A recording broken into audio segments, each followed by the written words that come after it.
Aujourd'hui, nous allons aborder un thème qui parle des difficultés que peuvent rencontrer les élèves durant leur parcours scolaire. Donc, il serait important pour tous les parents de pouvoir suivre cette capsule afin d'avoir certaines informations qui pourraient aider le bon déroulement de la scolarité de leur enfant. Bonjour, je suis Dr Niamke, neuropsycholinguiste, spécialiste des troubles du langage et des fonctions cognitives. Aujourd'hui, nous allons aborder le thème sur les difficultés d'apprentissage qui peut toucher les élèves durant leur parcours scolaire.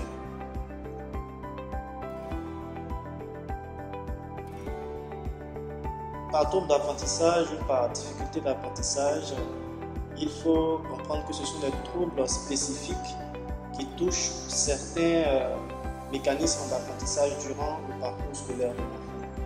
Donc ces troubles-là peuvent toucher soit la lecture, l'écriture, les calculs. Donc on parlera des troubles 10, notamment la dyslexie, la dyscalculie, la dysorthographie.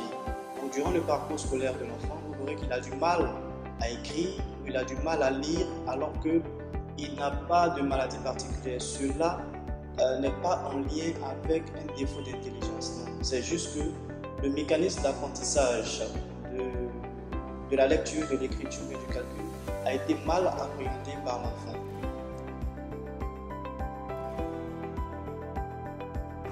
Pour reconnaître un trouble d'apprentissage, il faut être très attentif lorsque l'enfant fait par exemple ces exercices, notamment au niveau de l'écriture, au niveau de la lecture. Alors l'enfant qui présente une difficulté ou un trouble spécifique des apprentissages aura tendance à faire certaines confusions lorsqu'il est en train de lire. Par exemple, lorsqu'on lui demande de lire le mot chapeau, par exemple, il pourra lire képi. Il pourra dire d'autres mots qui n'existent pratiquement pas dans la langue française, puisque nous sommes dans un contexte francophone. Et il aura tendance également à faire des confusions entre des lettres. D'accord? Donc tout cela, il faudrait faire attention à ces détails-là qui peuvent, je dirais, cacher un trouble spécifique d'apprentissage lorsque on remarque cela chez l'enfant.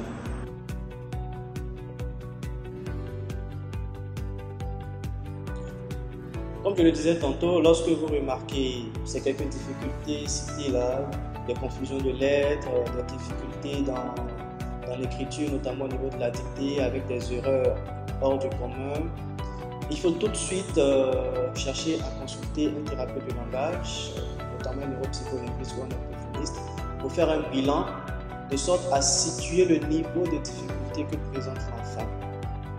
Donc c'est ce, avec le bilan, on pourra déterminer quel type de difficulté d'apprentissage l'enfant présente et en fonction de cela, on pourra l'aider à pouvoir surmonter au fur et à mesure les difficultés qu'il présente. Voilà, ça sera tout pour aujourd'hui. Si c'est une vidéo qui vous a intéressé, n'hésitez pas à nous le spécifier en commentaire. Nous aurons le temps de faire des vidéos sur chaque trouble spécifique d'apprentissage parce qu'il y en a assez, tels que la dyslexie, la dyscalculie, la dysorthographie. N'hésitez pas à nous suivre sur notre page Instagram Anatomy Group. Donc, à très bientôt pour une prochaine vidéo.